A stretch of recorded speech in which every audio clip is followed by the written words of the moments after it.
Hi guys, I'm going to show you how to use Desmos to make your graph with your limits. Remember, the best way to do it is just kind of play around.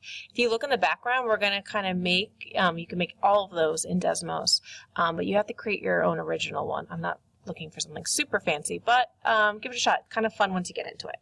Okay, so to start, you're going to go to Desmos and then just start a random graph.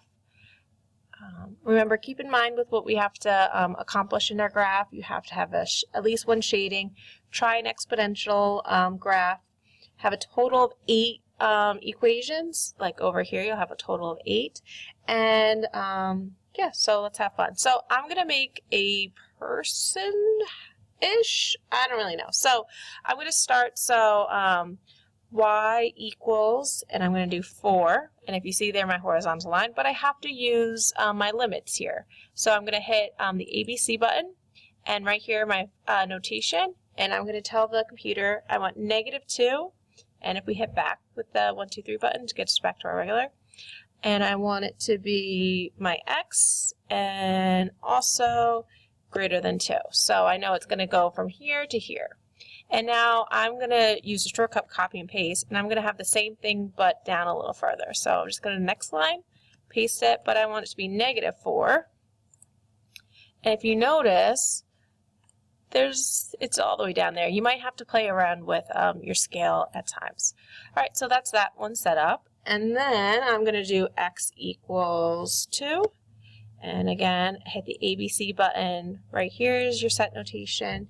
And I'm going to have it from -4, go back again, less than or equal to y, less than or equal to +4. And again, I'm going to set up the same thing. I'm going to copy and paste, save myself some time. And I'm just going to change this to -2. So right now I have a rectangle. Pretty cool. Now I want to add some arms-ish. So I'm going to go here and I'm going to type in y equals 1/2. And if you just use the fraction bar on your keyboard, that'll work best. X plus 5. And again, I'm going to set my notations up. And I'm going to have -2. Less than or equal to x, less than or equal to 0. I'm going to have that set up there. The way I did this is I kind of just randomly wanted to see. I said, okay, I know I want to hit here. I know I want to hit there. I counted my slopes, 1/2, and that's how I know what my equation is. But again, you can kind of write your equation and then change it as Desmos is, because it's kind of nice like that. Oops, no, wrong one copied in. Helps if you select it. So copy, paste, but I want it to go the opposite way, so I need to make this -1/2. Now I've got to change my limits because I don't want it on this side, I want it to go this way. So I'm just going to make it positive. So we're going to make 0 here and change 2. And we have that so much.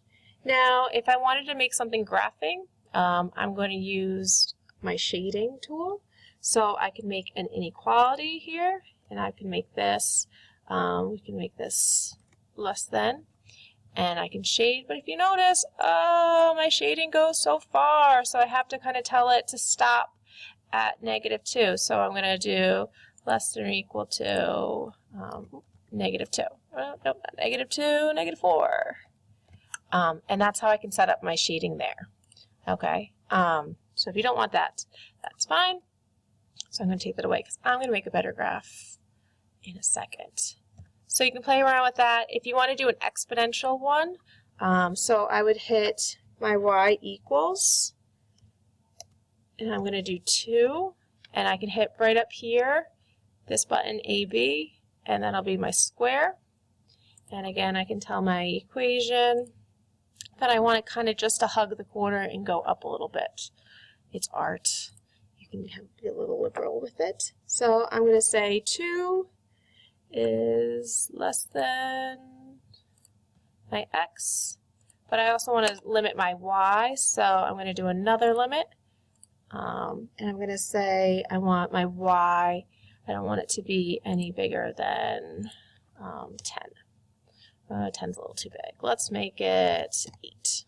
Okay, and then we can kind of set up the same thing. I'm going to do another one going the other way, so y equals, so let's say I didn't know what number I wanted to do. So I'm going to do 0.2 x. Ugh, not really where I wanted to kind of be over here. So I'm just going to play around, guess and check a little bit for our point right now. 6/10, nope.